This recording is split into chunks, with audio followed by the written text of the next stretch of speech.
करवा चौथ की कथा। क्यों मनाया जाता है करवा चौथ? साथियों, बहुत समय पहले की बात है। एक साहूकार के 7 बेटे और उनकी एक बहन करवा थी। सभी सातों भाई अपनी बहन से बहुत प्यार करते थे, यहाँ तक कि वे पहले उसे खाना खिलाते और बाद में स्वयं खाते थे। एक बार उनकी बहन ससुराल से मायके आई हुई थी। शाम को भाई जब अपना व्यवसाय बंद कर घर आए तो देखा कि उनकी बहन बहुत व्याकुल थी। सभी भाई खाना खाने बैठे और अपनी बहन से भी खाना खाने का आग्रह करने लगे, लेकिन बहन ने बताया कि उसका आज करवा चौथ का निर्जल व्रत है और वह खाना सिर्फ चंद्रमा को देखकर उसे अर्घ देकर ही खा सकती है, क्योंकि चंद्रमा अभी तक नहीं निकला है। इसलिए वह भूख प्यास से व्याकुल हो उठी है। सबसे छोटे भाई को अपनी बहन की हालत देखी नहीं जाती और वह दूर पीपल के पेड़ पर एक दीपक जलाकर छलनी की ओट में रख देता है। दूर से देखने पर वह ऐसा प्रतीत होता है कि जैसे चतुर्थी का चांद उदित हो रहा है। इसके बाद भाई अपनी बहन को बताता है कि चांद निकल आया है, तुम उसे अर्घ देखने के बाद भोजन कर सकती हो। बहन खुशी के मारे सीढ़ियों पर चढ़कर चांद को देखती है, उसे अर्घ देकर खाना खाने बैठ जाती है। वह पहला टुकड़ा मुंह में डालती है तो उसे छींक आ जाती है, दूसरा टुकड़ा मुंह में डालती है तो उसमें बाल निकल आता है, और जैसे ही तीसरा टुकड़ा मुंह में डालने की कोशिश करती है तो उसे जैसे ही तीसरा टुकड़ा मुंह में डालने की कोशिश करती है, उसके पति की मृत्यु का समाचार उसे मिलता है। वह बौखला जाती है। उसकी भाभी उसे सच्चाई को अवगत कराती है। उसके साथ ऐसा क्यों हुआ? करवा चौथ का व्रत गलत तरीके से टूटने के कारण देवता उससे नाराज हो गए और उन्होंने ऐसा किया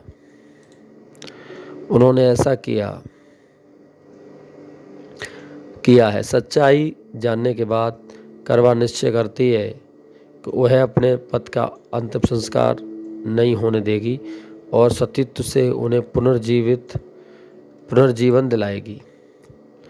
दिलाकर रहेगी। वह पूरे 1 साल तक अपने पति के सबके पास बैठी रहती है, उसकी देखभाल करती है। उसके ऊपर उसने उगने वाली सुईनुमा घास को एकत्रित कर जाती है। उसके ऊपर उगने वाली सुईनुमा घास को वह एकत्रित करती जाती है। 1 साल बाद फिर करवा चौथ का दिन आता है। उसकी सभी भाभियां करवा चौथ व्रत रखती हैं।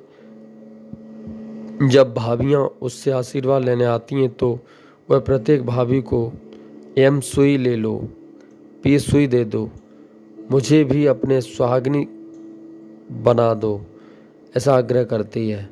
लेकिन हर बार भाभी उसे अगली भाभी से आग्रह करने का कह चली जाती है।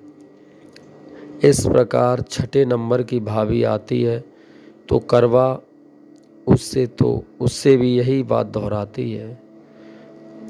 वह भाभी उसे बताती है कि चूंकि सबसे पहले छोटे भाई की वजह से उसका व्रत टूटा था, अतः उसकी पत्नी में ही शक्ति है, वह तुम्हारे पति को दोबारा जीवित कर सकती है। इसलिए जब वह आए तो तुम उसे पकड़ लेना और जब तक वह तुम्हारे पति को जिंदा न कर दे उसे नहीं छोड़ना। ऐसा कह के वह चली जाती है। सबसे अंत में छोटी भाभी आती है। करवा उनसे भी सुहागिन बनने का आग्रह करती है, लेकिन वह टाल मटोली करने लगती है। इसे देख करवा उन्हें जोर से पकड़ लेती है और अपने सुहाग को जिंदा करने के लिए कहती है। भाभी उससे छुड़ाने के लिए नोचती है, खचोटती है, लेकिन करवा नहीं छोड़ती। अतः अंत में उसकी तपस्या को देख भाभी पसीज जाती है और अपनी छोटी अंगुली को चीरकर उसमें से अमृत उसके पद को मुंह में डाल देती है। करवा का पद तुरंत श्री गणेश गणेश कहता हुआ उठ बैठता है। इस प्रकार प्रभु की कृपा से उसकी छोटी भाभी के माध्यम से करवा को अपने सुहाग वापस मिल जाता है। श्री गणेश माँ गौरी जिस प्रकार करवा को चिर सुहागन का वरदान आपसे मिला है, वैसा ही सुहागनों को मिले। इस कथा का सार यह है कि शाक प्रस्तरपुर वेद धर्मा ब्राह्मण की विवाहिता पुत्री वीरवती ने करवा चौथ का व्रत किया था। नियमानुसार चंद्रोदय के बाद भोजन करना था, परंतु उसे भूख नहीं सही गई। वह व्याकुल हो उठी। उसके भाइयों से अपनी बहन की व्याकुलता देखी नहीं गई। उन्होंने पीपल की आड़ में आतिशबाजी का सुंदर प्रकाश फैलाकर चंद्रोदय दिखा दिया और वीरवती को भोजन करा दिया। परिणाम यह हुआ कि उसका पति तत्काल अदृश्य हो गया। अधीर वीरवती ने 12 महीने तक चतुर्दशी का व्रत रखा और करवा चौथ के उसकी तपस्या को उसका पति पुनः प्राप्त हो गया। तो कहने का मतलब है, इस व्रत में कतई भी कोई भी लापरवाही न करें, क्योंकि बड़े ही प्रेम से इस व्रत को मनाएं। कहानी का सार क्या निकलता है? कहानी का सार ये निकलता है कि लोग कहते हैं कि देवता नहीं होते। भाई देवता नहीं होते तो भगवान का नाम लेने के बाद उस काम में क्यों दृढ़ विश्वास हो जाता है? या भगवान का काम,